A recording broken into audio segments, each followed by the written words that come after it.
Shalom saudara, mari kita kembali belajar akan firman-Nya dari 2 Samuel pasal yang ke-1. Kita akan baca ayat 11 dan 12. Lalu Daud memegang pakaian dan mengoyakkannya, dan semua orang yang bersama-sama dengan dia berbuat demikian juga. Dan mereka meratap, menangis, dan berpuasa sampai matahari terbenam karena Saul, karena Yonatan anaknya, karena umat Tuhan, dan karena kaum Israel, sebab mereka telah gugur oleh pedang. Saudara, pernahkah dalam kehidupan saudara disakiti oleh orang lain, dikhianati, dilecehkan, bahkan diperlakukan dengan tidak adil? Mungkin pernah saudara ya. Nah, ketika kita menghadapi situasi seperti itu, bagaimanakah sikap kita sebagai anak Tuhan, saudara? Bisakah kita mengampuni mereka? Bisakah kita menyatakan kasih kepada mereka seperti yang diajarkan Tuhan Yesus kepada kita? Saudara, hal serupa juga terjadi pada salah seorang tokoh Alkitab dalam Perjanjian Lama, yaitu Daud. Daud mempunyai seorang yang tidak menyukai dia, yaitu Saul. Ketika mendengar berita kematian Saul, saudara, bagaimanakah respon Daud? Daud bukannya bersuka cita, malah sangat berduka cita, saudara. Daud mengoyakkan pakaiannya, diikuti oleh semua orang yang ada di sana. Daud meratap, menangis, dan berpuasa sampai matahari terbenam karena Saul dan juga Yonatan, dan juga rakyat Israel yang telah gugur dalam pertempuran tersebut. Daud juga mengajak seluruh Bani Yehuda untuk menyanyikan ratapan bagi kematian Saul.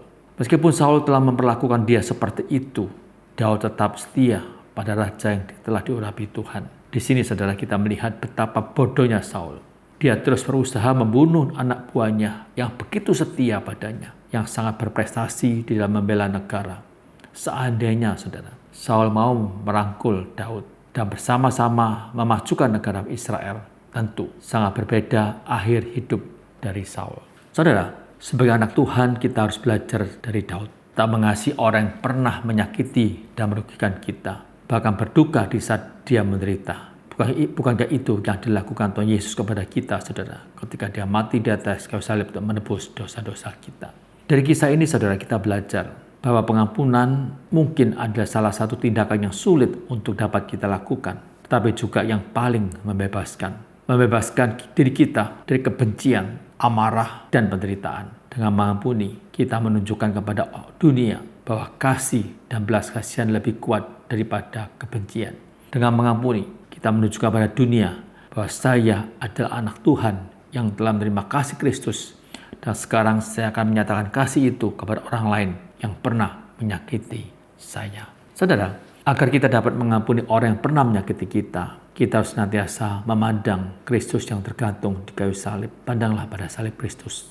Di sanalah Tuhan menyatakan kasih-Nya dan juga pengampunannya kepada orang-orang menyakitinya. Di tengah-tengah penderitaannya, dia masih bisa berdoa kepada Allah Bapa agar mengampuni orang yang telah menyakiti dan melecehkan dirinya. Luar biasa saudara. Itu sebabnya sebagai orang percaya, mari kita belajar untuk mengampuni orang-orang tersebut. Memang tidak mudah. Itu sebabnya kita harus senantiasa memandang pada Kristus Tuhan kita. Mari kita berdoa. Tuhan, kiranya kisah Saul dan Daud menjadi pelajaran yang senantiasa mengingatkan kami untuk selalu menghargai dan mengasihi orang-orang yang pernah menyakiti kami, melecehkan kami, membuat kami menderita. Tolong kami Tuhan, supaya bisa mengasihi mereka seperti Engkau mengasihi kami. Kami bisa mengampuni mereka seperti Engkau telah mengampuni kami. Tolong kami supaya kami tetap setia kepada Engkau ya Tuhan, pada firman-Mu. Dalam nama Tuhan Yesus kami berdoa, amin. Tuhan memberkati saudara sekalian.